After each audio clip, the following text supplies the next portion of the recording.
you've worked with some major folks, Buddy Guy, George Thorogood, Enough's Enough. You've done the sound for Sense8 with the Wachowskis and movies, and I want to talk all about that.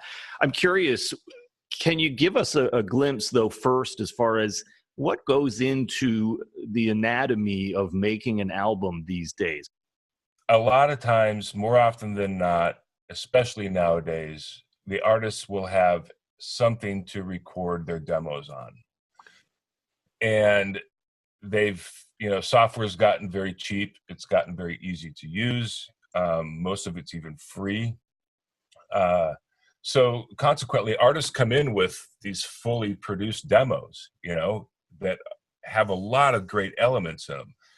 And a lot of times I'll take those demos and I will import all of those audio files from the demos into a brand new Pro Tools session, my session. And I'll start replacing things and start taking things away, or maybe we'll do some type of rearrangement of sections or whatever. But I'll always have all those demo tracks hidden, right? And in the case of Donnie's record, the record I'm working on now, I'm mixing, and there's certain elements that were in the demo that we just, for whatever reason, didn't capture it again, right? So consequently, I've got all of these old demo tracks hidden underneath all of these new tracks. So I can literally just like open up and just pull things out in little sections of, from his demo tracks to get that back. So, as far as making Donnie's record and a lot of records nowadays, is we're taking these demos and we're just like stripping them away and replacing parts, making parts better, keeping parts and whatnot. So, demos are really, that's the actual start of the record nowadays, and unfortunately, not every musician has great gear at home, to deal with, and nor do they even know how to use it, which is totally fine. They shouldn't have to know how to use it. So consequently, sometimes these demo tracks that I get in, they're pretty noisy.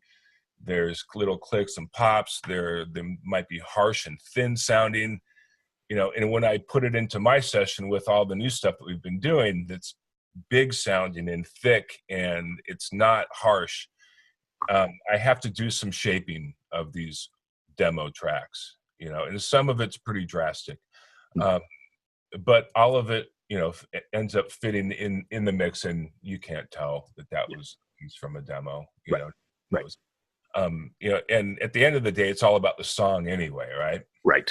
Yes. It's not about, how big I made that guitar sound or how big the drums sound or any of that stuff. It doesn't have anything to do with that. It has to do with the song. So if it was good enough for the demo, then it's damn well going to be good enough for the record, as long as it has that same vibe, and that whatever we're looking for.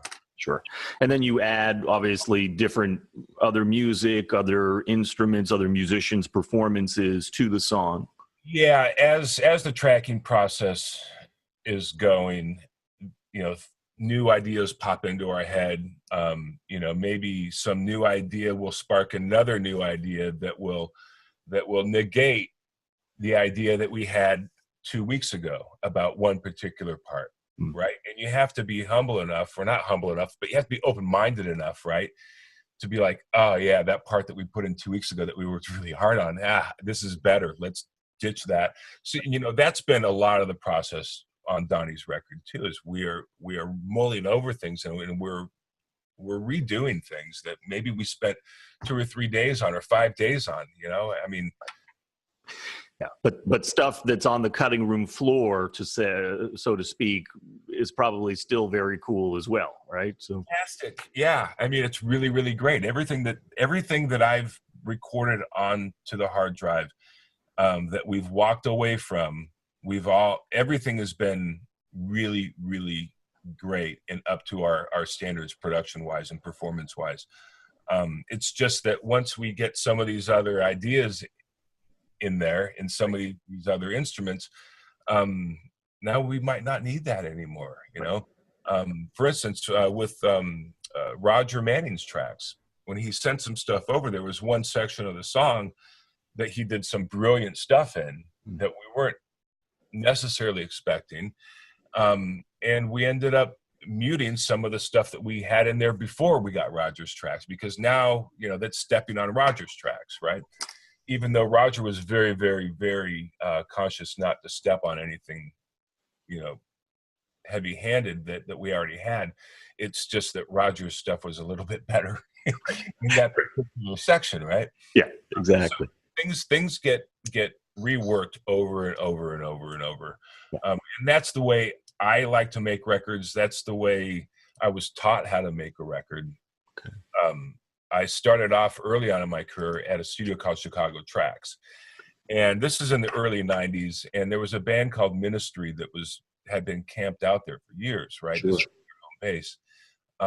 And me being from San Diego, I didn't know who this band was. I had no idea who Ministry was. I never heard industrial metal or any of that stuff. That was a Chicago thing.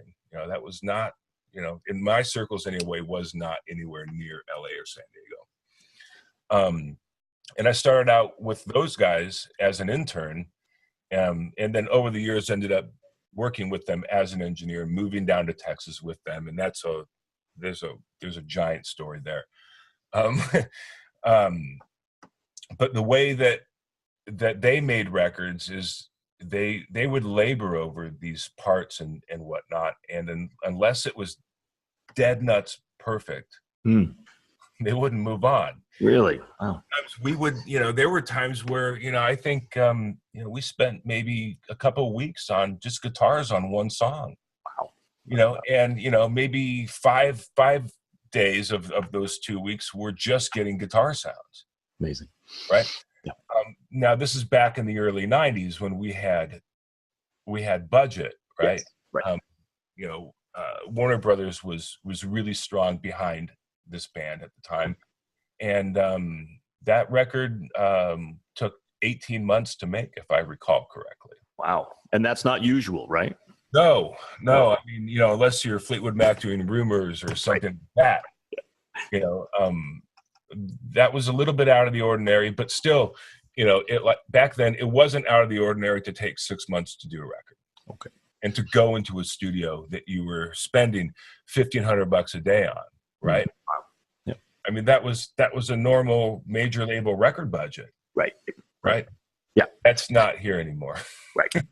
Which in those days, still with the record companies in the music business, that eventually did come out of the band's pocket or money anyway, didn't it?